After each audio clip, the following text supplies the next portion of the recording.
Assalamualaikum warahmatullahi wabarakatuh. Halo teman-teman, perkenalkan nama saya Muniskana. Saya merupakan mahasiswi jurusan manajemen dari Universitas Al-Azhar Indonesia. Nah, pada kesempatan kali ini saya ingin menjelaskan salah satu materi dari mata kuliah manajemen strategis, yaitu materi tentang tujuan manajemen strategis. Nah, teman-teman, materi yang akan saya sampaikan ini bersumber dari buku Manajemen Strategis oleh Edi Yunus. Nah, bukunya akan saya tampilkan di sini. Manajemen strategis memungkinkan suatu perusahaan untuk proaktif dalam membentuk masa depannya, memungkinkan perusahaan untuk memulai dan memengaruhi, tidak hanya merespon terhadap aktivitas. Dengan demikian, perusahaan memiliki kontrol terhadap nasibnya. Secara historis, manfaat utama manajemen strategis telah membantu organisasi memformulasikan strategi yang lebih baik dengan menggunakan pendekatan yang lebih sistematik, logis, dan rasional untuk pilihan strategi. Banyak institusi dan korporasi yang menggunakan manajemen strategi untuk membuat keputusan yang efektif. Tetapi perlu diingat ya, manajemen strategi tidak menjamin keberhasilan 100%. Ia dapat menjadi disfungsional jika digunakan secara kacau. Jadi, manajemen strategi itu kalau ingin berhasil, ingin sesuai dengan apa yang diinginkan, harus digunakan dengan sebaik-baiknya. Karena kalau tidak, itu akan kacau. Nah, penggunaan manajemen strategi dalam sektor usaha bermula sekitar 60 tahunan yang lalu.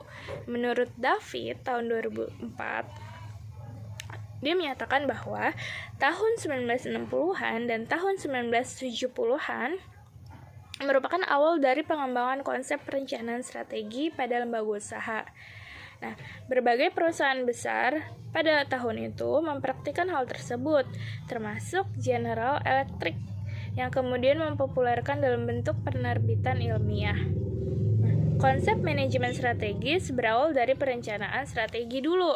Pada intinya, proses perencanaan strategi berusaha untuk menjangka waktu lebih dari 12 bulan perencanaan yang biasa dilakukan perusahaan. Pada tahun 1980-an, konsep perencanaan strategi mulai diperlebar menjadi manajemen strategis, khususnya dalam penekanan mengenai pelaksanaan dan pengendalian strategi. Pada masa ini, mulai banyak lembaga-lembaga non-profit yang menggunakannya. Yang menggunakan manajemen strategi ya konsepnya, termasuk rumah sakit, perguruan tinggi, dan pemerintahan. Penggunaan model manajemen strategis berkembang seiring semakin meningkatnya kompetisi di bidang usaha non-profit dan bagi pemerintah karena tuntutan agar pemerintah bekerja secara benar. Sebenarnya terdapat 9 tugas penting dalam manajemen strategis. Yang pertama itu merumuskan misi perusahaan, termasuk pernyataan yang luas mengenai maksud, filosofi, dan sasaran perusahaan.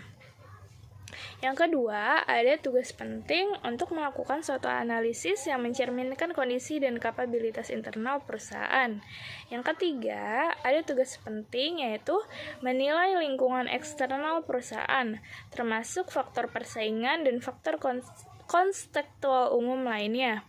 Yang keempat, ada menganalisis pilihan-pilihan yang dimiliki oleh perusahaan dengan cara menyesuaikan sumber dayanya dengan lingkungan eksternal.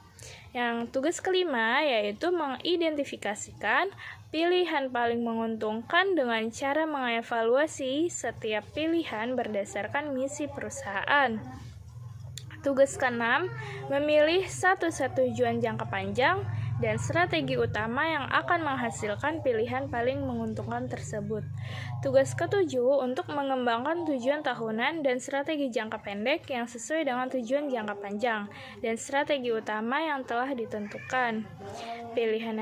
Tujuan yang ke-8, untuk mengimplementasikan strategi yang telah dipilih melalui alokasi sumber daya yang dianggarkan, di mana penyesuaian antara tugas kerja Antar tugas kerja, manusia, struktur, teknologi, dan sistem penghargaan ditekankan. Tugas yang ke-9 yaitu mengevaluasi keberhasilan proses strategis sebagai masukan pengambilan keputusan di masa mendatang. Nah, teman-teman, 9 tugas yang tadi saya sebutkan itu manajemen strategi mencakup perencanaan, pengarahan, pengorganisasian, dan pengendalian atas keputusan dan tindakan terkait strategi perusahaan. Nah, manajemen strategik merupakan suatu rangkaian aktivitas terhadap pengambilan keputusan yang mendasar dan komprehensif, disertai dengan penetapan cara aplikasinya yang dibuat oleh pimpinan dan juga harus dilaksanakan oleh seluruh pihak-pihak yang terlibat di dalam suatu perusahaan. Untuk apa? Untuk mencapai tujuan yang diharapkan. Manajemen strategik ini juga suatu sistem yang digunakan sebagai satu kesatuan dalam memiliki beragam komponen saling berkaitan dan mempengaruhi antara satu dan lainnya, serta bergerak secara serentak menuju arah yang sama pula. Beberapa penulis seperti Serto, Collis, dan David menggambarkan manajemen strategis sebagai langkah-langkah para pemimpin organisasi melakukan berbagai kegiatan secara sistematis. Nah, langkah-langkah tersebut antara lain melakukan analisis lingkungan organisasi yang memberikan gambaran mengenai peluang dan ancaman. Kemudian langkah berikutnya melakukan analisis kekuatan dan kelemahan organisasi dalam konteks lingkungan internal. Nah, kedua langkah ini dilakukan dalam usaha menetapkan visi, misi, dan tujuan organisasi. Dan khusus pada video ini saya akan menerangkan tentang tujuan manajemen strategi. Tujuan manajemen strategi itu umumnya untuk memberikan pedoman, gambaran, dan cara-cara agar suatu perusahaan bisa mencapai sebuah tujuan sesuai dengan visi misi yang dimiliki. Visi sendiri, menurut istilah bahasa, berasal dari kata bahasa Inggris yaitu vision, yang berarti pandangan ke depan. Visi merupakan tujuan jangka panjang yang ingin dicapai seseorang ataupun lembaga organisasi. Visi dilakukan untuk mencapai sebuah tujuan tersebut pada masa yang akan datang dan tidak pada masa sekarang. Visi tidak dapat dituliskan secara detail karena menerangkan mengenai gambaran umum tentang apa yang ingin digapai, dan visi dibuat sedemikian rupa karena visi menyesuaikan perubahan ilmu serta situasi yang sulit diprediksi dalam kurun waktu yang lama. Dalam visi suatu organisasi terdapat juga di dalamnya nilai-nilai, aspirasi, serta kebutuhan organisasi di masa depan, seperti yang diungkapkan oleh Kotler tahun 2007. Kotler mengungkapkan bahwa visi adalah pernyataan tentang tujuan organisasi yang diekspresikan dalam produk dan pelayanan yang ditawarkan, kebutuhan yang dapat ditanggulangi, kelompok masyarakat yang dilayani, nilai-nilai yang diperoleh, serta aspirasi dan cita-cita masa depan. Nah, ada beberapa syarat yang harus dipenuhi dalam membuat sebuah visi. Adapun syarat tersebut antara lain yang pertama, visi harus berorientasi ke masa yang akan datang. Jadi, visi itu tidak dibuat karena kondisi yang sedang terjadi di masa sekarang. Nah, kedua, sebagai wujud ekspresi dari kreativitas. Dan ketiga, visi harus memiliki prinsip dasar yang berasal dari nilai-nilai yang mengandung penghargaan bagi masyarakat sekitarnya. Nah, selanjutnya, dalam misi ini memiliki karakteristik. Yang pertama itu ada karakteristik deklarasi sikap. Jadi, pernyataan misi merupakan deklarasi sikap dan pandangan, bukan hanya sekedar pernyataan detail-detail spesifik. Pernyataan misi yang baik memungkinkan penciptaan dan pertimbangan beragam tujuan dan strategi alternatif tanpa kemudian menghambat kreativitas manajemen. Pernyataan misi ini tidak bisa terlalu spesifik ataupun tidak bisa terlalu umum, karena kalau pernyataan misi terlalu spesifik dapat membatasi potensi pertumbuhan kreatif untuk perusahaan. Sedangkan kalau terlampau umum, yang artinya tidak memasukkan alternatif strategi manapun, maka pernyataan misi tersebut dapat disfungsional. Nah, pernyataan misi perlu luas agar dapat secara efektif merekonsiliasi perbedaan di kalangan dan menarik bagi para pemangku kepentingan. Para pemangku kepentingan di sini mencakup karyawan, manajer, pemegang saham, dewan direksi, konsumen atau pelanggan, pemasok, distributor, kreditor, pemerintah baik daerah, pusat, dan asing, serikat buruh, pesaing, kelompok pemerhati lingkungan, dan masyarakat umum. Nah, pemangku kepentingan mempengaruhi dan dipengaruhi oleh strategi suatu organisasi. Namun, klaim dan perhatian dari berbagai pihak luar juga bisa sangat beragam dan tidak jarang saling bertentangan. Karakteristik yang kedua yaitu orientasi konsumen. Jadi, sebuah pernyataan misi yang baik harus mendeskripsikan maksud, konsumen, produk atau jasa, pasar, filosofi, dan teknologi dasar suatu organisasi. Menurut Serto tahun 2010, pernyataan misi seharusnya mendefinisikan apakah suatu organisasi itu dan apa yang dicita-citakannya. Yang kedua, pernyataan misi harus cukup spesifik sehingga tidak memasukkan bisnis tertentu sekaligus, cukup luas sehingga memungkinkan pertumbuhan yang kreatif. Pernyataan misi juga harus membedakan suatu organisasi dengan organisasi yang lain.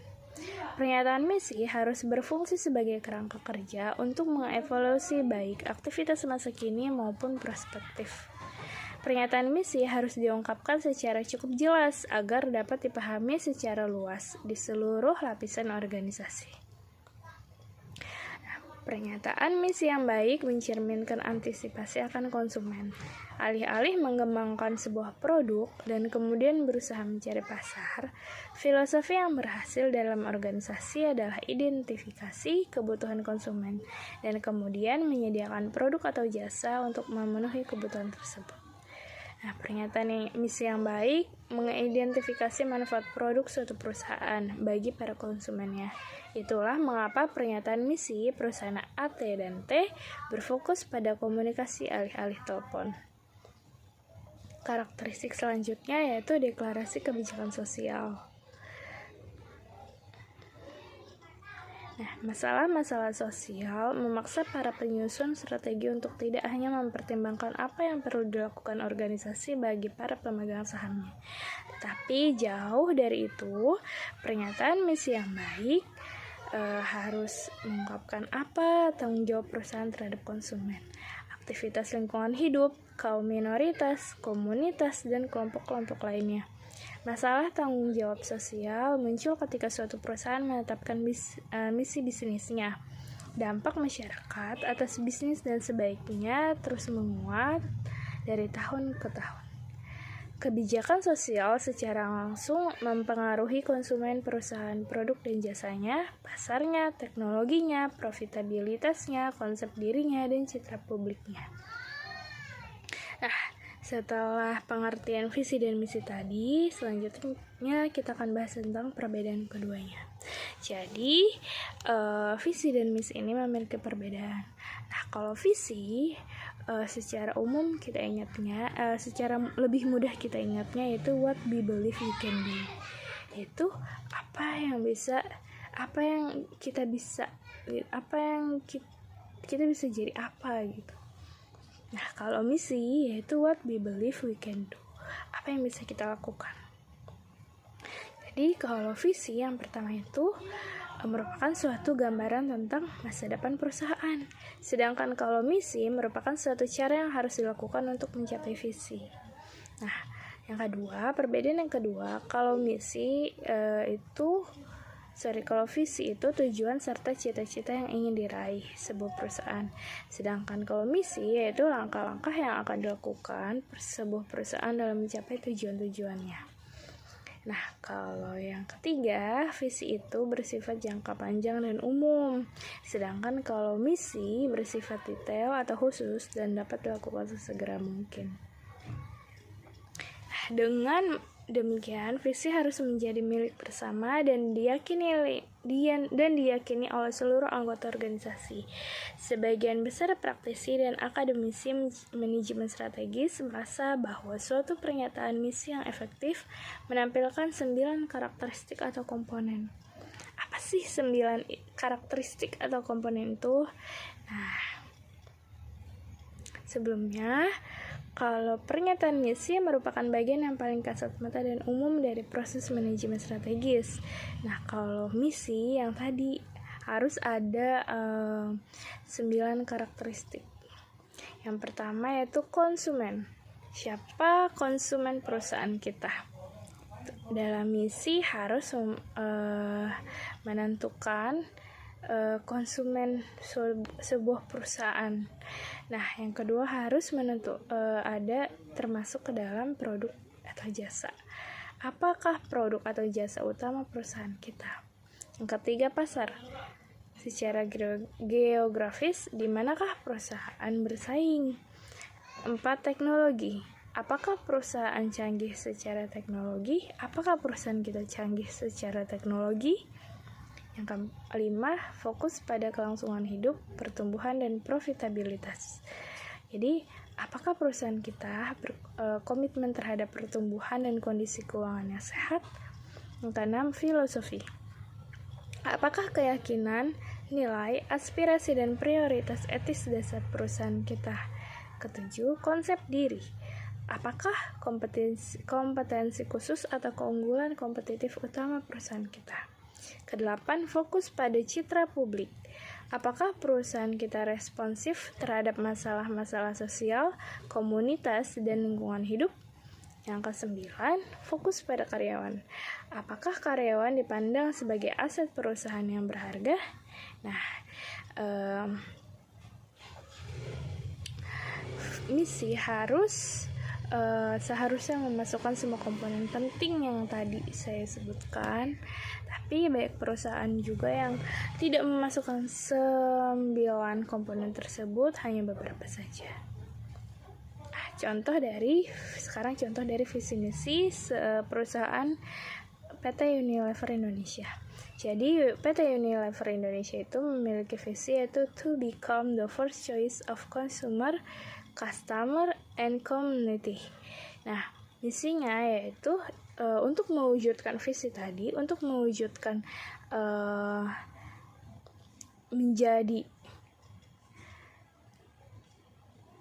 pilihan pertama bagi konsumen, customer, dan komunitas.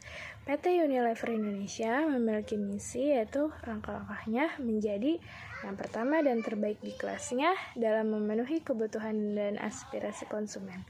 Yang kedua, PT Unilever menjadi rekan yang utama bagi pelanggan, konsumen, dan komunitas. Yang ketiga, PT Unilever menghilangkan kegiatan yang tak bernilai tambah dari segala proses. Yang keempat, menjadi perusahaan terpilih bagi orang-orang dengan kinerja yang tertinggi. Kelima, bertujuan meningkatkan target pertumbuhan yang menguntungkan dan memberikan imbalan di atas rata-rata karyawan dan pemegang saham. Selanjutnya, mendapatkan kehormatan karena integritas tinggi, peduli kepada masyarakat, dan lingkungan hidup. Nah, sekarang kita beralih ke nilai dasar. Nilai dasar merupakan landasan dasar yang digunakan dalam penentuan tujuan organisasi ke depan, yang sekaligus berfungsi untuk membatasi tujuan organisasi. Nilai juga merupakan landasan organisasi dan seluruh anggotanya dalam berperilaku untuk mencapai tujuan. Nah, berikut ada pengertian nilai dari Sandler dan Fisher, yang kalau disimpulkan, mereka berpendapat bahwa nilai dasar adalah landasan tatanan perilaku yang harus dibangun dan dikelola dalam suatu organisasi yang akhirnya akan menjadi kebiasaan atau kebudayaan. Nilai dasar merupakan prinsip dan panduan yang tidak pernah berubah yang mempengaruhi sikap dan perilaku. Melalui nilai dasar ini, kita dapat mengetahui tentang kegiatan yang dilakukan suatu organisasi untuk mencapai tujuannya. Jika diibaratkan dalam sebuah rumah, maka nilai dasar adalah fondasi dari bangunan tersebut. Dan nilai dasar adalah dasar organisasi, sehingga harus bersifat baik dan luhur, karena nilai juga menentukan arah dan tujuan organisasi. Secara umum, tujuan perusahaan merupakan keadaan yang ingin dicapai oleh perusahaan di waktu yang akan datang melalui kegiatan perusahaan. Nah, untuk mencapai tujuan perusahaan dalam perusahaan, pelaku atau karyawan atau sumber daya manusia yang ada dalam perusahaan diharapkan untuk mendesain atau memanage perusahaannya dengan matang. Adapun beberapa prinsip perusahaan menurut Permatasari tahun 2012 sebagai berikut. Yang pertama, perumusan tujuan harus yang jelas, sebab tujuan perusahaan berfungsi untuk pedoman ke arah mana perusahaan akan dibawa. Landasan bagi perusahaan tersebut menentukan macam aktivitas yang akan dilakukan oleh perusahaan tersebut, menentukan program, prosedur, dan beberapa hal terkait dengan koordinasi, integritas, simplifikasi, sinkronisasi, dan mekanisme.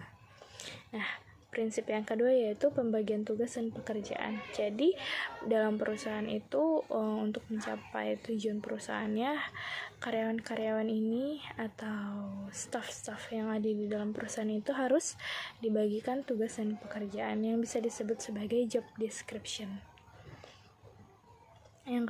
Prinsip yang ketiga yaitu delegasi kekuasaan, yang berarti pemimpin perusahaan itu dipilih secara mufakat dan harus diikuti dengan adanya pertanggungjawaban. Yang keempat, kesatuan perintah atau one of command dan tanggung jawab. Yang kelima, prinsip kepemimpinan. Dalam konteks kontemporer, dari prinsip ini yang paling mengemukakan ke permukaan adalah prinsip kebersamaan. Mau mendengarkan dan menyelaraskan diri dengan nilai-nilai dari seluruh komponen perusahaan, khususnya pada kepengurusan perusahaan. Prinsip yang keenam yaitu tingkat pengawasan. Dengan diadakan sebuah monitoring terhadap kinerja pelaku perusahaan atau lebih familiar dengan sebutan oposisi. Nah, proses penetapan tujuan perusahaan merupakan usaha menciptakan nilai-nilai tertentu melalui berbagai kegiatan yang akan dilaksanakan perusahaan.